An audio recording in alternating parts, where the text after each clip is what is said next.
Hi everyone, আজ আমি পনির বানাবো, তোমরা দেখতে থাকো। নিয়ে নিয়েছি পনির, ক্যাপসিকাম, টমেটো আর একটা পেস্ট রেডি করতে হবে। তার জন্য কাঁচা লঙ্কা, শুকনো লঙ্কা, পোস্ত, আদা আর কাজু বাদাম লাগবে। এবার তেল দিয়ে দেবো, তেলের মধ্যে একটু হলুদ আর শুকনো লঙ্কার গুঁড়ো দেব। এর মধ্যে পনিরগুলোকে ফ্রাই করে নিতে হবে। পনিরগুলোকে বেশি ফ্রাই করা যাবে না, হালকা বাদামি করে ভেজে নিতে হবে, না হলে প্রচণ্ড রাবারি টাইপের হয়ে গেলে খেতে ভালো লাগে না।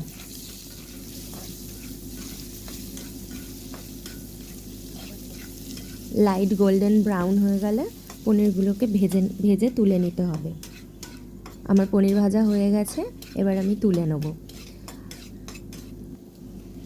আমি একটু ঈষৎ উষ্ণ গরম জলের মধ্যে নুন আর চিনি দিয়েছিলাম, তার মধ্যে পনিরগুলোকে রেখে দেবো যাতে সফট থাকে পনিরগুলো।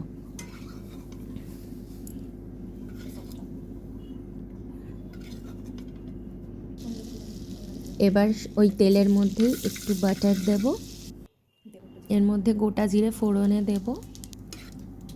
এবার ক্যাপসিকামগুলোকে দিয়ে ভালো করে ভেজে নিতে হবে।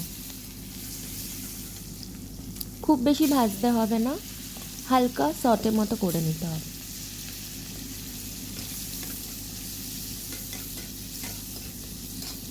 ক্যাপসিকামটা হালকা ভাজা হয়ে এলে এর মধ্যে নুন দেবে,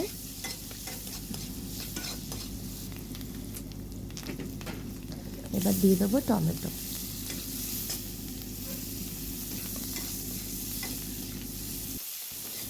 টমেটোগুলো হালকা নরম হয়ে এলে পেস্টটা দিয়ে দেবো। পুরো পেস্টটা দিতে হবে, একটুও ছাড়া যাবে না, পোস্তর যা দাম বাবা। পেস্টটা দিয়ে ভালো করে কষিয়ে নিতে হবে। এরপর মশলাগুলা জলটা আমি দিয়ে দিলাম। বললাম না একটুও ছাড়া যাবে না। এরপর জলটা একটু টেনে এলে দেব একটু নুন, আর এরপরে দেব ভালো করে ফেটিয়ে নেওয়া টক দই। এটা পুরোপুরি নিরামিষ খাবার, তোমরা যেদিন নিরামিষ খাবে সেদিন এটা বানাতেই পারো।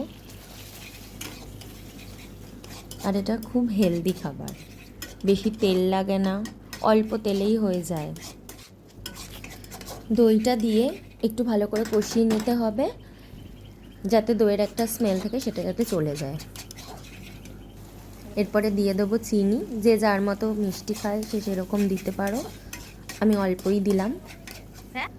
এবারে দিয়ে দিলাম নুন মিষ্টি জলে ভেজানো পনিরটা।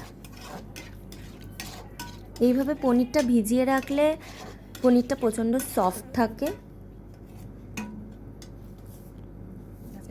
জলটা একটু টেনে এলেই রান্না রেডি। এর মধ্যে দিয়ে দিলাম একটু কসুরি মেথি আর বাটার। খুব চটজলদি তৈরি হয়ে যায় এই পনির। তোমরা পরোটা বা পোলাও দিয়ে ট্রাই করো।